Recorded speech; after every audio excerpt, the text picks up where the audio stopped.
Salut à tous, on se retrouve aujourd'hui pour parler du FC Barcelone en ce samedi 28 janvier. On commence tout d'abord avec le derby, car le derby c'est aujourd'hui. Le Barça se déplace du côté de Gérone pour le derby de Catalogne. Donc le match est prévu cet après-midi à 16h15. C'est pour ça que la vidéo sort ce matin, pour que vous puissiez avoir les infos d'avant-match. Donc voilà, déplacement en Liga. Donc c'est la 19e journée de ce championnat espagnol. Le match est diffusé sur beIN Sport 2 pour ceux qui veulent regarder la rencontre. Donc quelques photos de l'entraînement, c'était hier. Bien sûr, pour préparer cette rencontre, on peut voir Ferran Torres, on peut voir Marc-André Ter Stegen. On espère que sa série de clean sheet continue, vu qu'il en a réalisé énormément cette saison en Liga. Donc voilà, toutes les photos de l'entraînement avec le duo Gavi-Pedri, ou même bien sûr le coach Xavi. On peut voir les unes aujourd'hui en Catalogne, Mundo Deportivo. Donc prenez le 9 sur 9 et laissez la série continuer sur la une du journal Sport. C'est vrai que le Barça, les gars, ça fait longtemps qu'ils n'ont pas goûté à la défaite. La dernière défaite, en plus, c'était même pas en Liga, c'était un match de Ligue des Champions.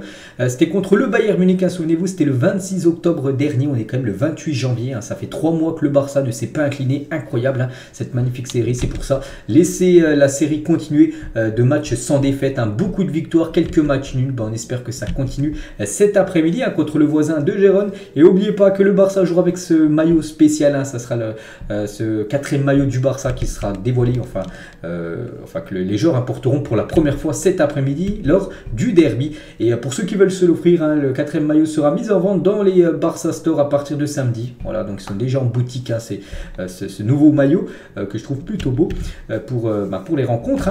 Et Xavi, bien sûr, en conférence de presse, on va revenir sur les déclarations de Xavi. Tout d'abord, le match contre Gérone. Gérone est courageuse, agressive, en haute pression. C'est similaire à ce que nous jouons. Michel est l'un des entraîneurs que j'aime le plus. C'est une référence. Ils peuvent nous rendre la vie difficile. Être un match très difficile. De toute façon, n'importe quel match, c'est difficile. Il n'y a jamais de match simple. Donc voilà ce que peut dire Xavi, bien sûr. Il ne prend pas la légère, cette équipe de Gérone.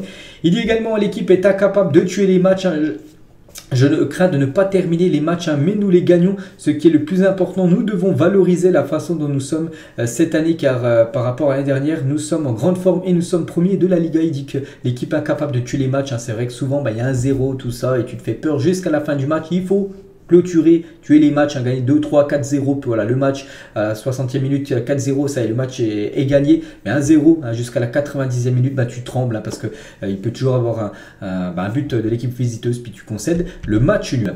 Mon 11 de départ, il a dit je ne pense pas à 11 type. Nous allons probablement faire quelques changements. Je vous montrerai la compo probable dans quelques instants. Il y a beaucoup de matchs de suspension, de blessures, 4 ou 5 joueurs sur le point d'être suspendus pour carton jaune. Nous avons besoin de tout le monde. Je suis très clair à ce sujet. Il a également dit face au Real Madrid en Coupe d'Europe, n'oubliez pas que le tirage au sort c'est lundi. Puis il y a un journaliste qui a posé une question, si c'est le Real en demi-finale, ça va faire quoi? Nous verrons, nous ne pensons pas à la finale. Nous dépendrons du tirage au sort, qui que nous ayons, nous le ferons. Bien sûr que ce soit le Real après, je préférerais affronter un Classico en finale, ce serait mieux bien sûr. Si bien sûr il y aurait cette affiche Barça-Real en finale de Coupe du Roi.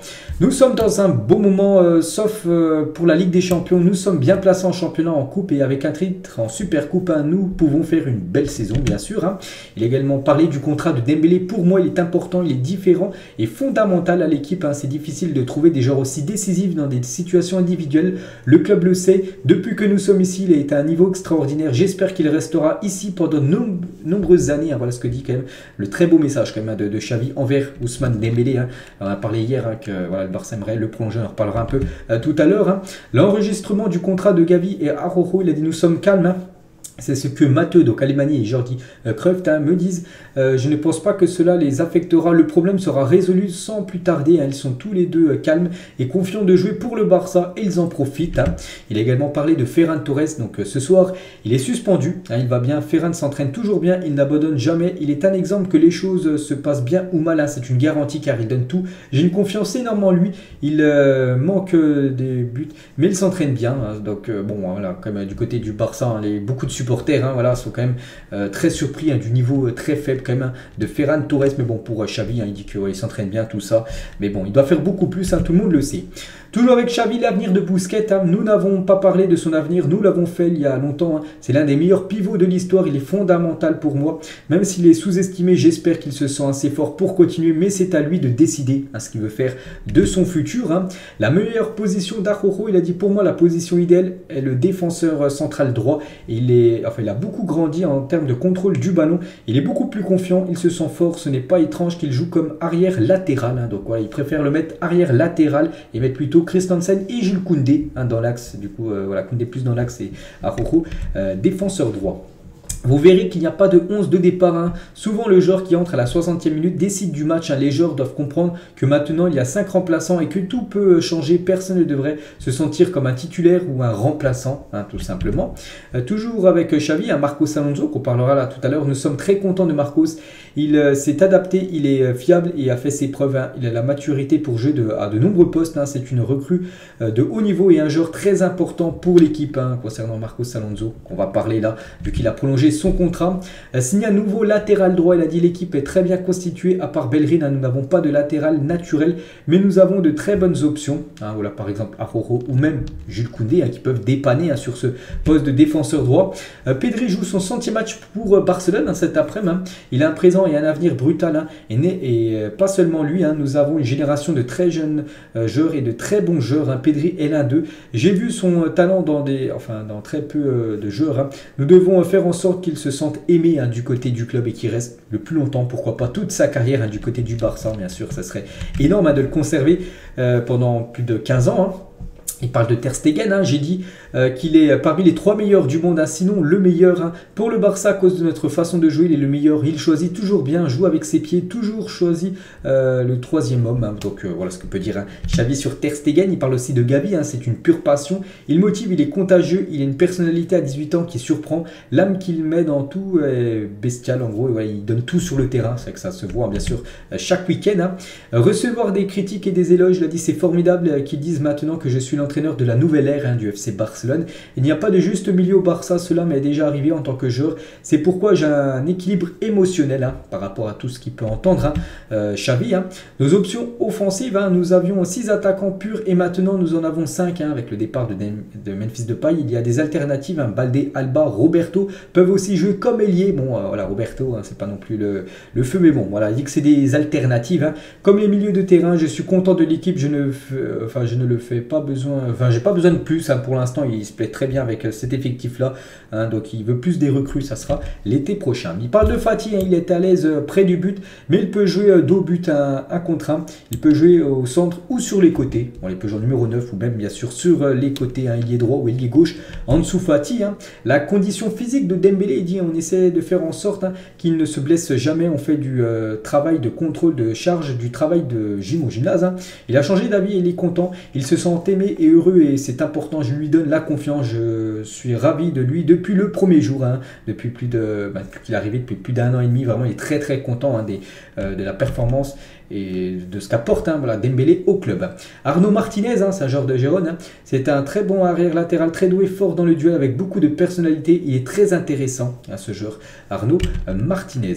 L'absence de défenseur clé a-t-elle conduit à la sortie de la Ligue des Champions? N'oubliez pas qu'il y avait beaucoup de blessures en début de saison, puis il y en a beaucoup qui ont dit voilà, le Barça a été éliminé de la Ligue des Champions à cause de tous ces manques, hein, de toutes les blessures en défense hein, qu'il y avait. Donc il a dit je ne pense pas que ce soit le principal problème à Munich ou à Milan. Je ne pense plus à l'élimination en Ligue des Champions. Voilà, maintenant la Ligue des Champions ça a été éliminé. Voilà, le Barça va se requalifier la saison prochaine. Il y a de grandes chances, mais bon voilà, il ne faut plus penser à ça. Il faut penser à ce qu'il y a maintenant, la Liga, la Coupe du Roi ou bien sûr l'Europa League. Nous avons des joueurs avec un bon niveau et c'est un problème pour choisir une composition, mais c'est une chose positive pour le groupe bien sûr de faire une compo hein, parce qu'il y a beaucoup de monde, hein, il n'y a pas beaucoup de blessés actuellement, bon il y a quelques suspendus, mais voilà le 11 qui pourrait commencer titulaire aujourd'hui hein, d'après les infos. Hein. Donc Ter Stegen bien sûr au but, Alba, Christensen, Koundé, Roberto pourrait commencer défenseur droit, Gavi, Busquets, De Jong et devant Dembélé, Rafinha et Ansu Fati. N'oubliez pas que Lewandowski et Ferran Torres sont suspendus hein, pour cette rencontre, donc voilà, c'est pour ça que Fati devrait commencer numéro 9 hein. Donc voilà le 11 normalement probable hein, cet après-midi hein, contre l'équipe de Gérone. Et toujours sur cette rencontre, attention à Araujo, Dembélé, Busquets hein, sont tous à un carton jaune, une interdiction d'un match hein. S'ils sont avertis aujourd'hui, ils ne joueront pas contre le Betis Séville. Une grosse menace les gars sur ces trous là hein, c'est quand même 3 joueurs cadres hein, voilà, Busquets, Dembélé, Araujo, s'ils prennent un jaune, ils seront suspendus pour le prochain match. On va parler d'un communiqué officiel officiel du club, on l'a pris hier. Donc c'est Marcos Alonso qui prolonge au Barça jusqu'en 2024, lui qui était en fin de contrat en juin 2023. Du coup, une année de plus pour Marcos Alonso du côté du club. Donc c'est la clause libératoire s'élève à 50 millions d'euros. Donc voilà, c'est officiel. Il a signé un an de plus, prolongation de contrat. Voilà, Marcos avec le sourire, on peut dire. Voilà, quelques photos lors de sa prolongation qui a intervenu hier. Il a dit: je suis très heureux de rester encore un an. C'était facile de s'adapter. Je tiens à remercier mes coéquipiers, le staff technique. J'espère qu'il y aura plus de succès et que nous pourrons apporter de la joie aux fans. Donc voilà les premiers mots, on va dire, de Marcos Alonso en tant que joueur qui a prolongé d'une saison de plus du côté du club.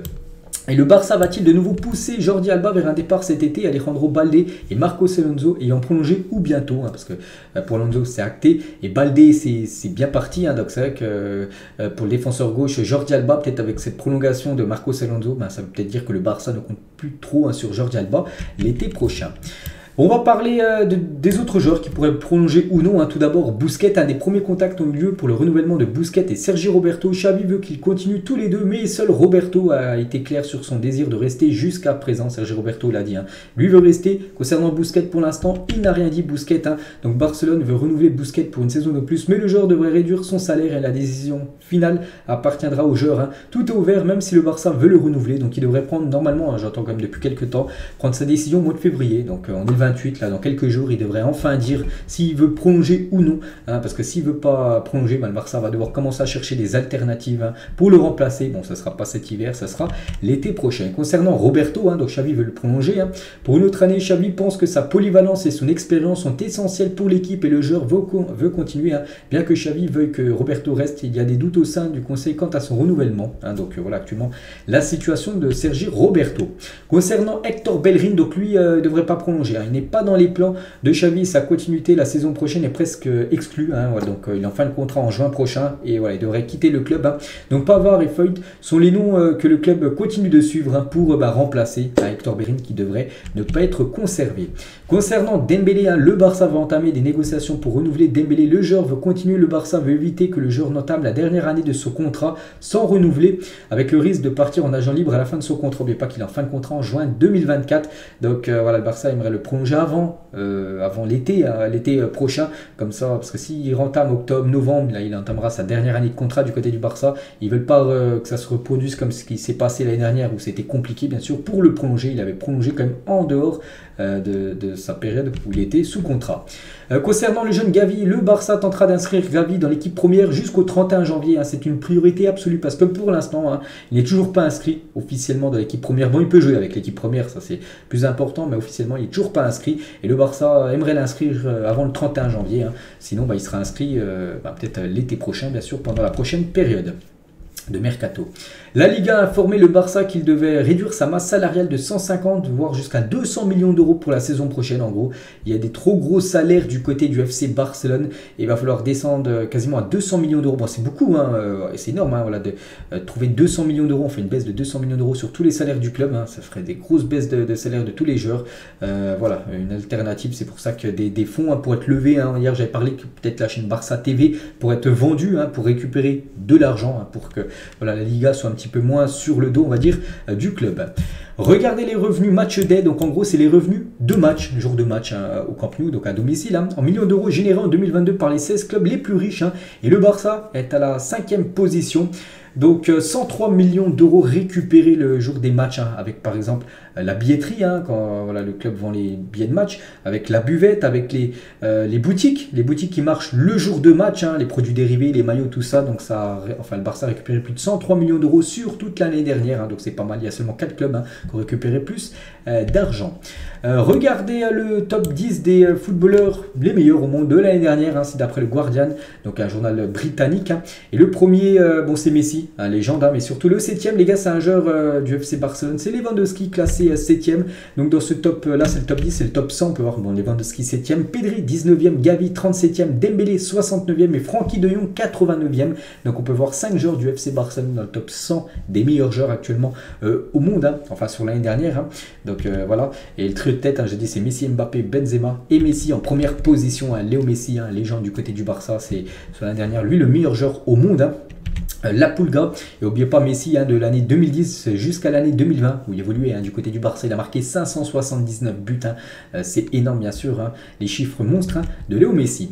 Et pour revenir les gars sur le palmarès voilà, de ça où Messi a terminé premier, il a terminé souvent premier, Messi premier en 2022, Messi premier en 2019, 2017, 2015, 2013, 2012 et même Lewandowski maintenant l'attaquant 2021 et 2020, il a remporté ce prix Guardian des meilleurs joueurs au monde.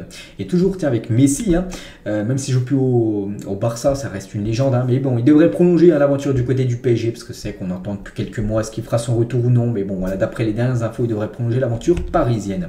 On va parler de Carles Puyol. Il a commencé en pro avec l'équipe C du Barça. Il a refusé de signer à Malaga pour rester avec le FC Barcelone et a joué une saison de plus avec le FC Barcelone Athletic en deuxième division. Il aura tout gagné en club comme en sélection. On le présente plus bien sûr, le légendaire Carles Puyol.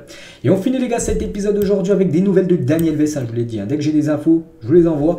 Et tout d'abord, l'avocat de Dani Alves. Pourquoi Dani Alves a-t-il changé sa version plusieurs fois? C'était parce qu'il essayait de cacher le fait qu'il trompait sa femme par rapport à ce qu'il lui a accusé actuellement d'agression sexuelle. Et la femme de Dani Alves a supprimé toutes les photos avec le joueur sur son compte Instagram. Donc voilà, il pourrait avoir une rupture entre la femme de Dani Alves et le joueur, l'ex-Blaugrana. Donc c'est vrai qu'il a tout perdu depuis 2 mois. Dani Alves, il n'a plus de contrat de foot. Son contrat a été résilié. Sa femme supprime toutes ses photos. Bon, pour l'instant, elle n'a pas officiellement annoncé la rupture. Lui, il est actuellement en prison. Donc voilà, actuellement la situation très très délicate de Dani Alves. Donc voilà les gars ce qu'on va dire aujourd'hui. J'espère que ça vous a plu. Bon match à vous, bon match cet après-midi. On se retrouve soit demain ou soit lundi. Je verrai, je pense demain. Voilà. On parlera bien sûr de ce résultat en espérant la victoire chez le voisin de Gérone. Allez, moi je vous laisse. Bonne journée à vous et à demain.